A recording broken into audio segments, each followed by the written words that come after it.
Cancer వ్యాధితో బాధపడుతున్న ఒగ్గు కథ కళాకారుడు మిద్దె రాముల్ని టీఆర్ఎస్ అధినేత కేసీఆర్ పరామర్శించారు. డాక్టర్లను అడిగి రాములు ఆరోగ్య పరిస్థితి గురించి తెలుసుకున్నారు. ఆయన వైద్య ఖర్చుల కోసం పార్టీ తరఫున ₹1,00,000 విరాళంగా ఇచ్చిండ్రు. రాములకు మరింత మెరుగైన వైద్యం కల్పించాలంటూ సీఎంను కలవనున్నట్లు కేసీఆర్ చెప్పారు.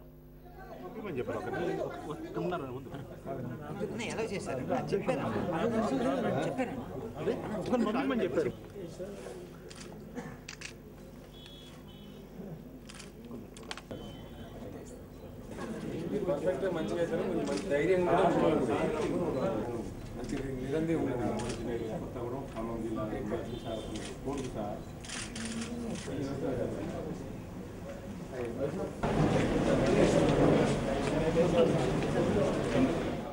తెలంగాణ కళారూపమైనటువంటి ఒగ్గు కథను విశ్వవిఖ్యాతంగా ప్రదర్శించినటువంటి వ్యక్తి తన జీవితం అంతా కూడా డెడికేట్ చేసి ఆ కళారూపాన్ని భారతదేశానికి కాకుండా ఈవెన్ అంతర్జాతీయ స్థాయిలో కూడా ఆ కళారూపం యొక్క గొప్పదనాన్ని చాటి చెప్పిన వ్యక్తి.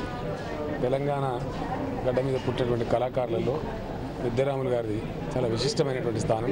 దురదృష్టవశాత్తు వారికి ఈ రకమైన క్యాన్సర్ వ్యాధి రావడం, చాలా గాల్ బ్లాడర్లో రావడం అనేది కొంచెం ప్రాబ్లం అయింది. అది సరే ఈరోజు నాకు కూడా కరీంనగర్లో ఉంటే ఒక వార్తలాగా టీవీలో చూస్తేనే నాకు తెలిసింది. వారి ఆరోగ్యం పాడైందని చెప్పి తెలిసి నిజంగా వందలాది మంది ఫోన్లు చేసి ఆర్థిక సహాయాన్ని కూడా ప్రకటించడం జరిగింది. డెఫినెట్గా మంత్రులు కూడా స్పందించారు. కరీంనగర్ జిల్లాకు చెందిన వాళ్ళు, శాసనసభ్యులు స్పందించారు. రేపు సీఎం గారితో మాట్లాడి వారి ట్రీట్మెంట్కి ఎంత ఖర్చు అయినా సరే డెఫినెట్గా దాన్ని ఏర్పరించే విధంగా అన్ని రకాల చర్యలు తీసుకొని ఆ కళాకారులను కాపాడుకునే అన్ని ప్రయత్నాలు చేస్తాం.